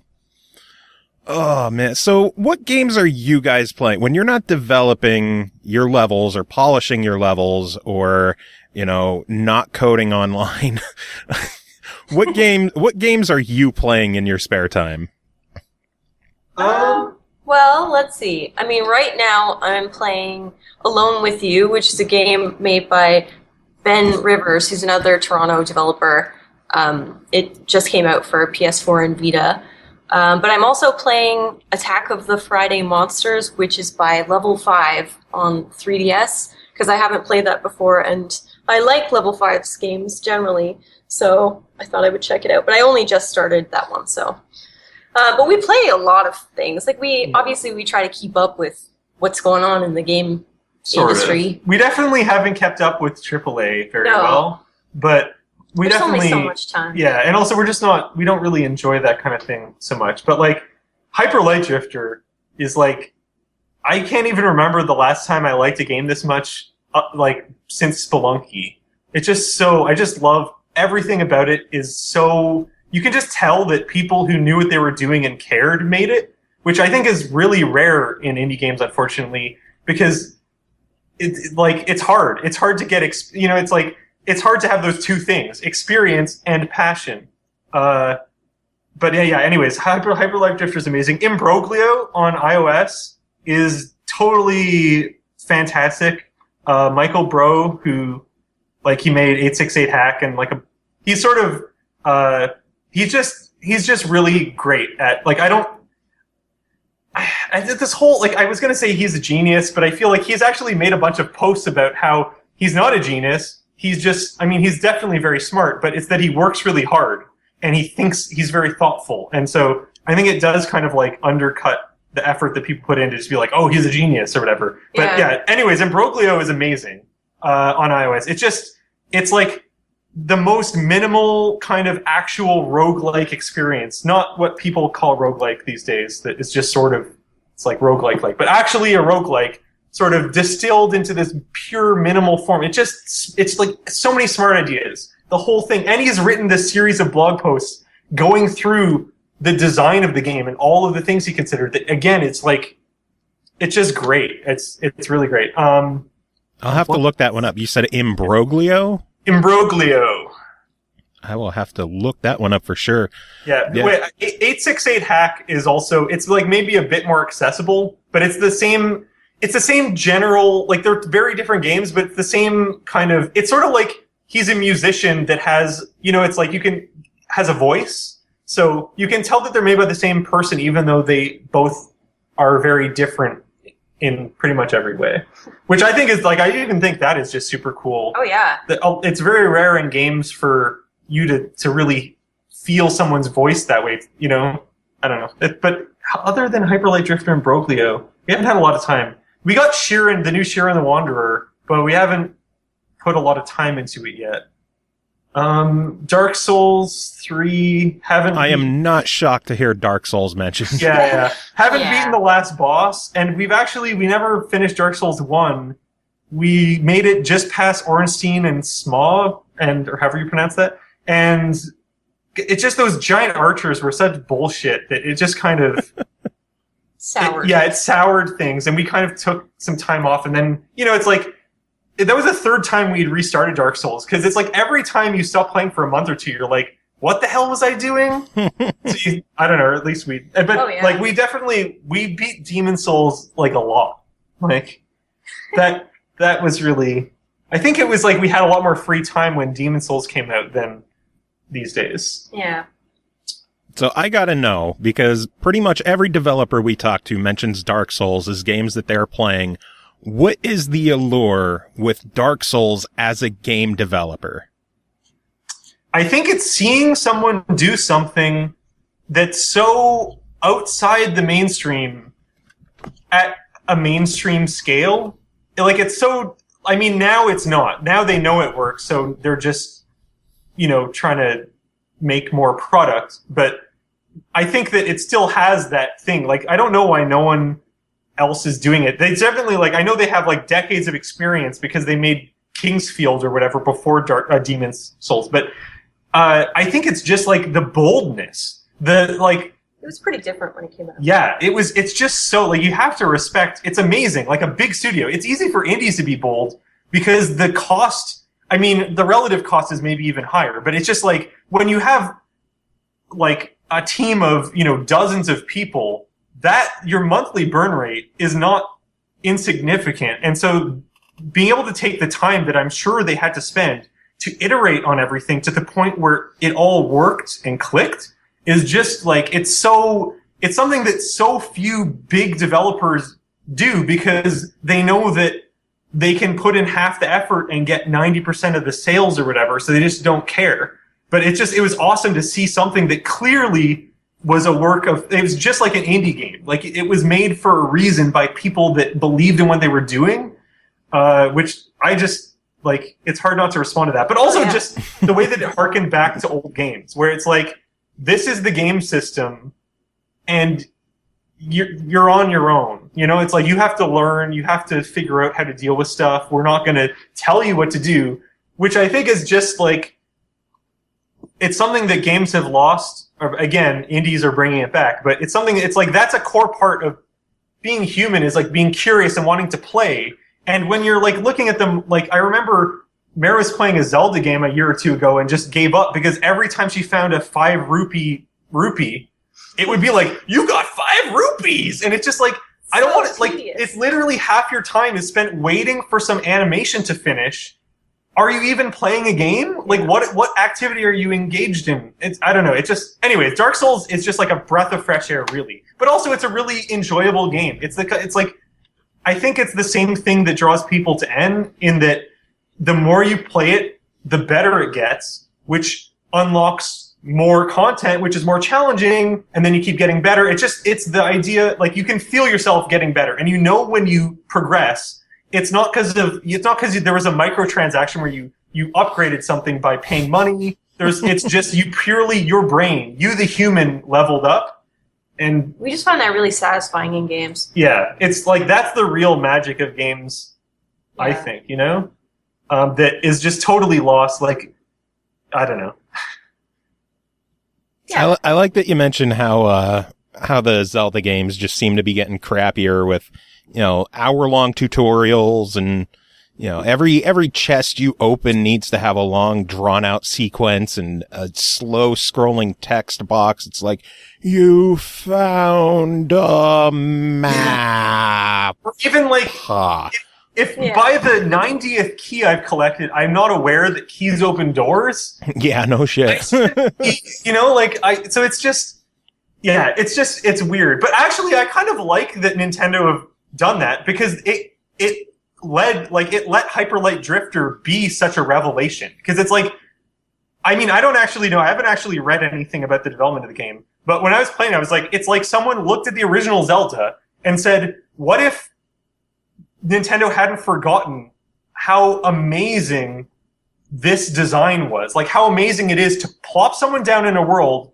with not really a lot of language, but just some consistent rules, and let them explore. I mean, I guess it's the same with Dark Souls. Just the feeling of exploration, of learning things, of revealing things, that sort of delight is just really hard to do if you're committed to making sure everyone can play through the entire game and everyone sees everything. And I think that it's like Hyperlight Drifter just took this huge risk of half the game is hidden. We're never going to even mention, like, the most interesting half of the game.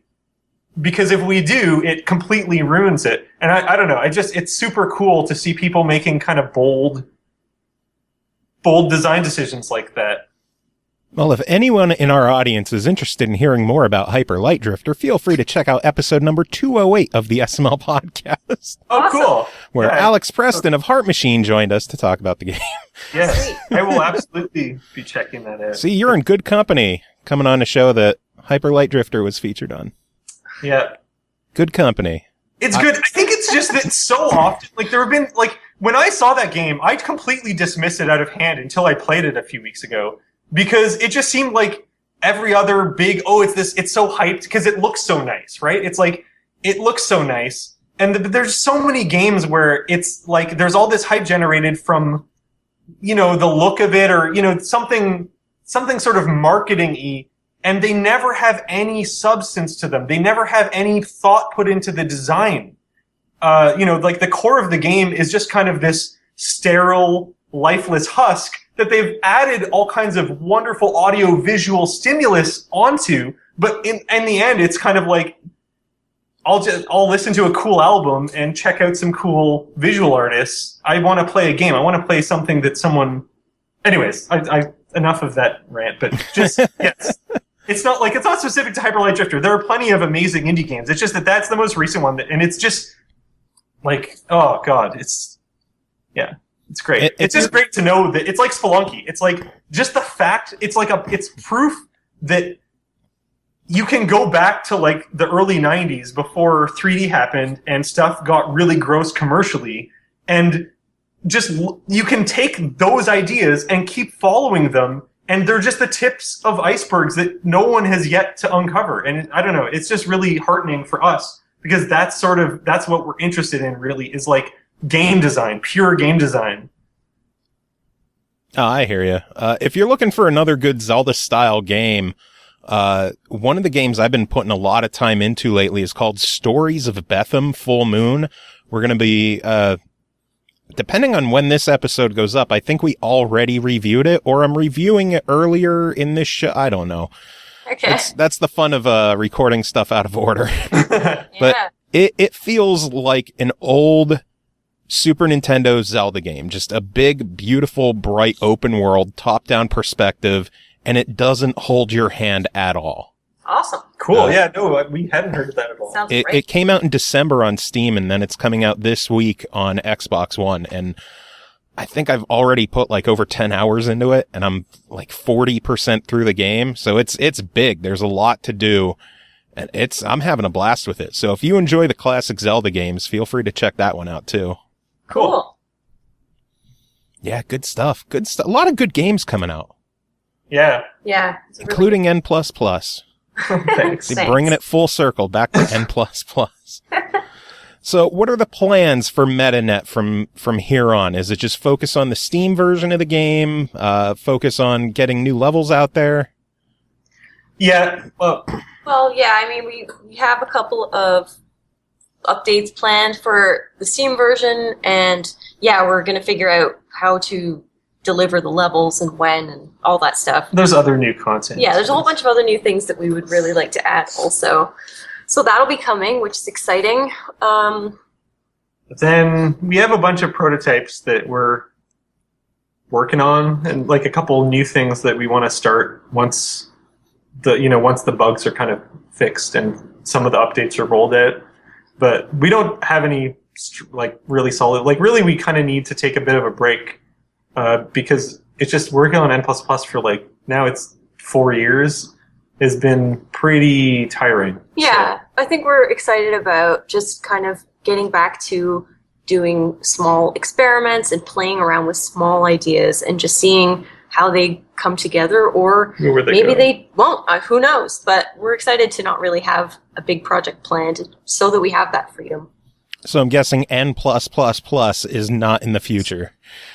Never. No, we're never making it. Like the whole mission statement of N++ was that we would make something as close to perfect. It's just like something where we wouldn't feel tempted like we were this time to go back and fix all the mistakes. Or try to top Yeah, something that we felt like we couldn't significantly improve on, which I do think we succeeded at. Yeah. So I'm really glad, because like we just had to get it out of our system. We're like, we still really love playing it, and it's still awesome, but we also just have always felt a bit like operating in the shadow of N, because it's this thing. It's like especially with N+, where we knew, or just all, it's like there are all these things we wanted to do. Now that we've finally done them, it's kind of a weight off our shoulders. Yeah.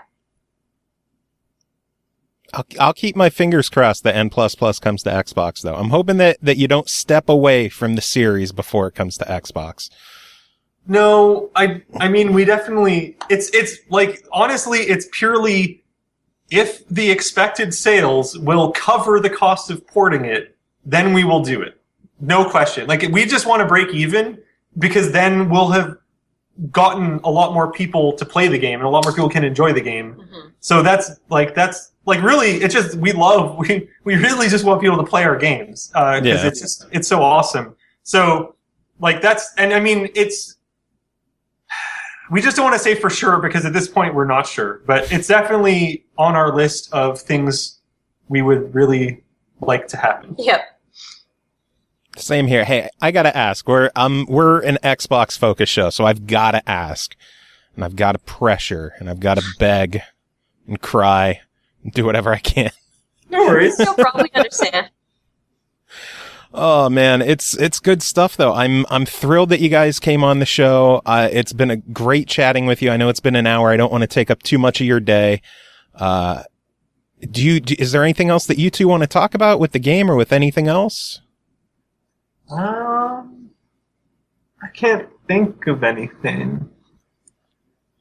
Yeah, neither can I. I think you answered. I mean, you asked some good questions, and hopefully we answered them okay. Yeah. Actually, I hope I asked some decent questions at least. I'm trying. Yeah, I'm making an effort. Yeah. I was just on the worst podcast we've ever done last night, so You don't have to say that about my show while I'm here. No. Trust me, it was like I don't want to get into it, but anyways, no, this has been great. Please do get into it. I want to hear about this terrible show. I probably shouldn't, but one thing that I guess we should mention is just for the record, N inspired Meat Boy. Because Northern Lion made a video. This is not a video of N++ where a homing rocket killed him, and he's like, "Oh, it's a homing rocket from Super Meat Boy," and we're like, it just really hurts us to think that for the vast majority of gamers, they think that the stuff in Meat Boy was invented by Meat Boy. Like, which is not to say Meat Boy's not a good game. It's a great game. Like, the amount of love and polish and like it's just really cool. It's just that it's, you know, was inspired. Yeah, it was. We just want people to understand who the original is, really. Yeah, that's definitely. all. Yeah, Meat Boy was not the innovator of the world. Like, other games came before Meat Boy. It is true.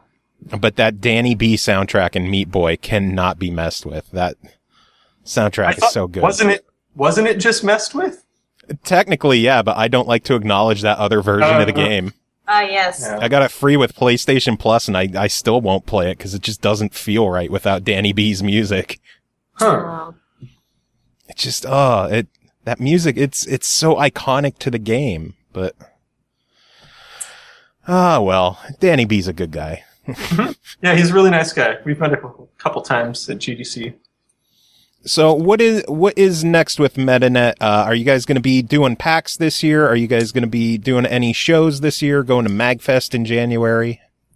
I don't think so. We're going to be in Tokyo for Tokyo Game Show, but it's kind of a vacation. It's like a working vacation.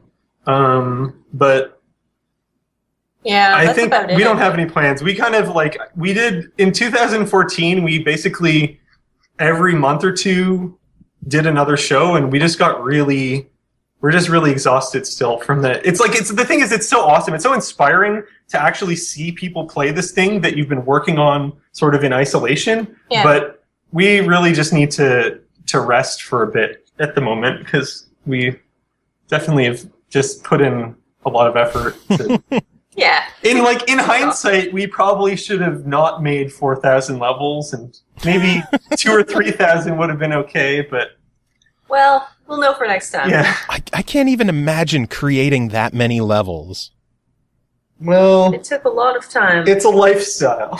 I can imagine 8 years is a long time to make 4,000 level.